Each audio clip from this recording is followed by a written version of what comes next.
Alright, so about a year ago I did make a review about this game because I was under the assumption that the game will be released shortly back then.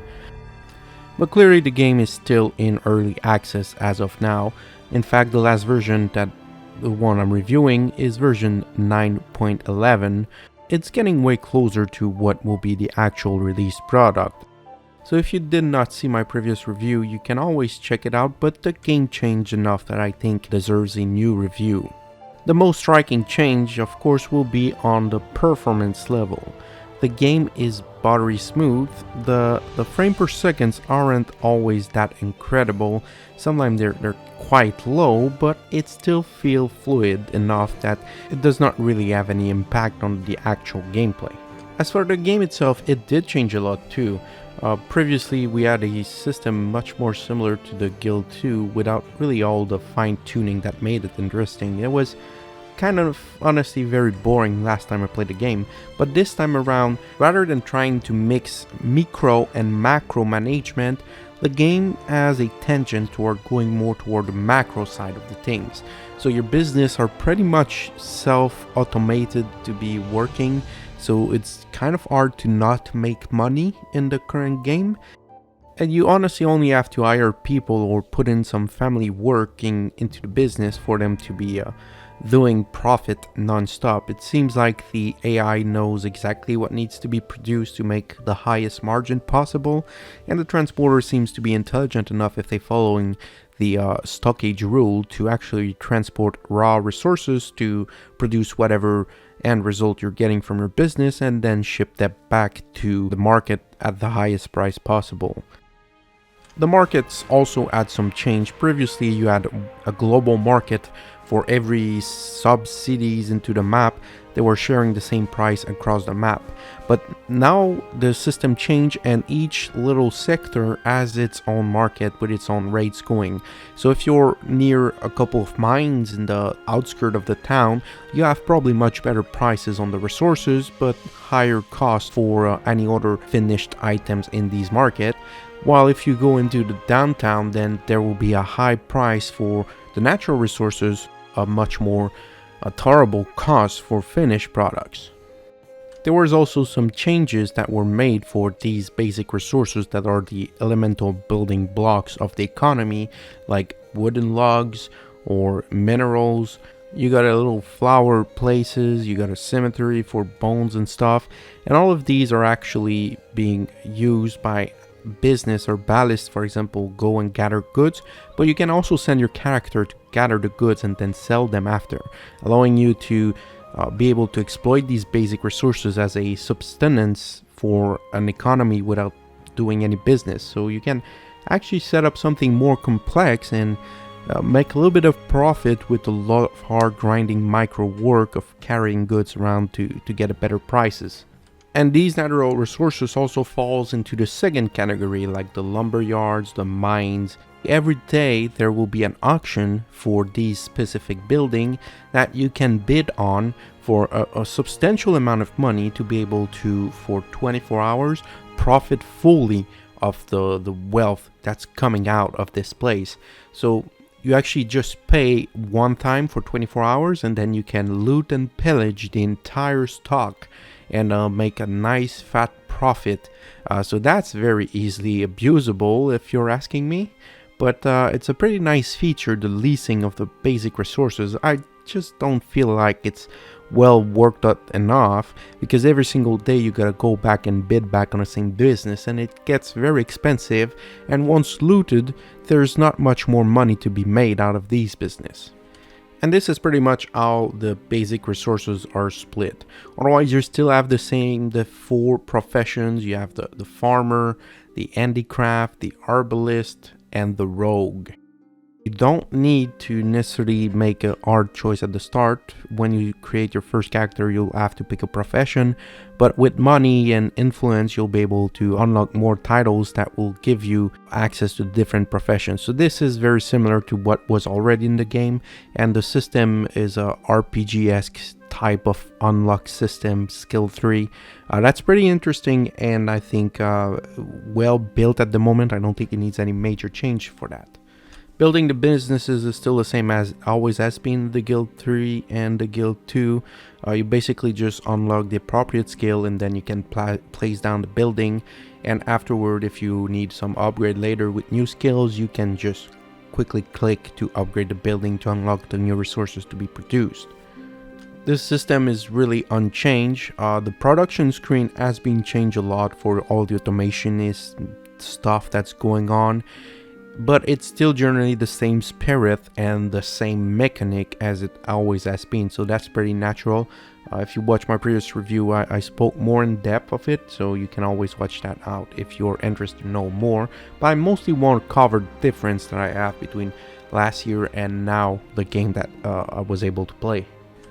And while the business side stayed relatively the same, there was a lot of change on the family side. At least maybe it's just I didn't get as involved when I last tried it, but this time around I was able to run the family from the family tree, control every single character, make them do whatever odd job or just stay at home to, you know, procreate more and more, to have a large army.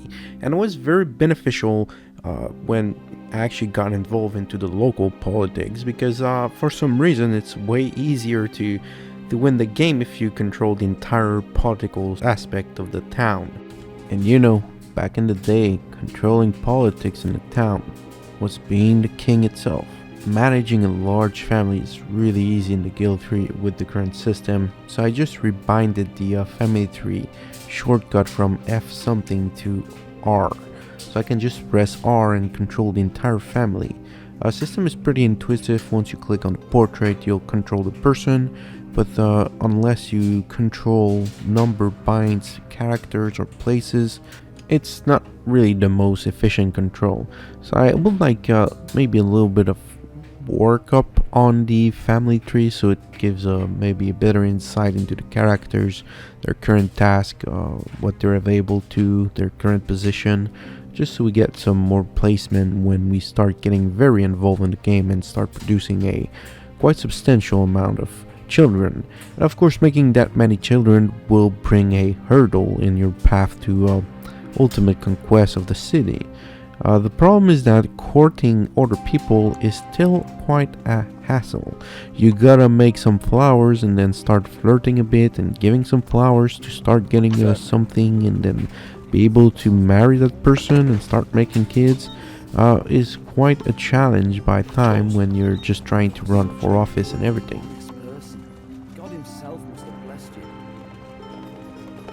But on the plus side, with the dynastic trade, you can actually go see a competing dynasty and open up a trade menu to make some marriage arrangements. What I really like about that trading is that for some reason there's a certain value assigned to each character. So if you put a 9,000 valued character against a 3,000 from their end, they will be ready to pay up to 6,000 extra gold to make that marriage happen, even if the character is actually going into your family to work for you. And that's pretty great, because on top of making that extra money, you don't actually have to bother making some flower bouquet and giving it to the love of your life and passing a couple of hours just clicking around to get the marriage. You get married right away and you can start procreating right there, which is very important in this game. Once you have a very large and well-established family in the neighborhood, you can actually start figuring out to get involved into the local politics. That's a bit like joining the school board, but you have actual power over life and death in this town. The office system is kind of still the same. You have some restriction based on your title, so the more you upgrade your title, the more higher ranks you can attain, and you need an extra rank to reach that level where you can get that sweet nepotism. You can put your family all over the office, and when you control the entire seating board, you can pass whatever law you want. There's no position. You can elect whoever you want, because that's not quite a democracy. It's more like an oligarchy. So the top decides who joins, and when you're the top, you can add being of your dynasty a requirement to be successful on application.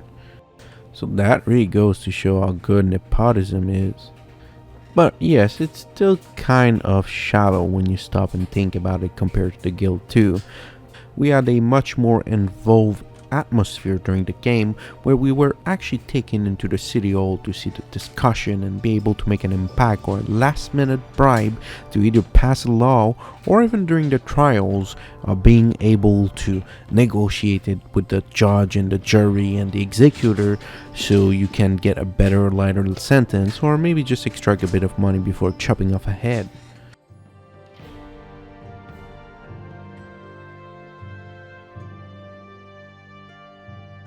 But all of this is non-present right now in this game.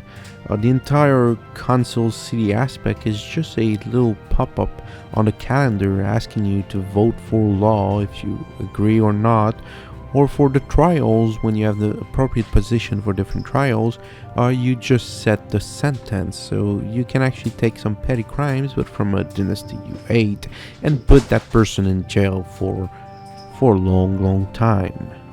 And if you remember my previous review, last year at the same time for trials, it was just a 5 minute of nothing going on the screen.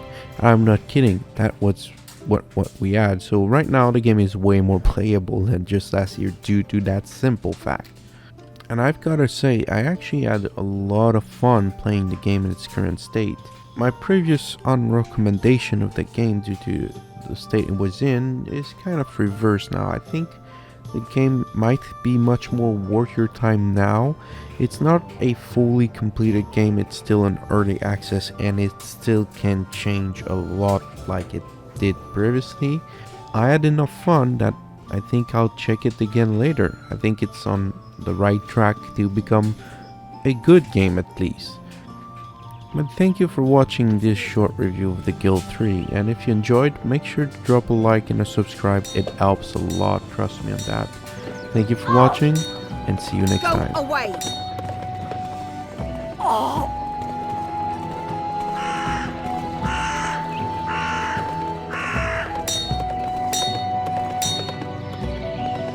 Your reputation has diminished.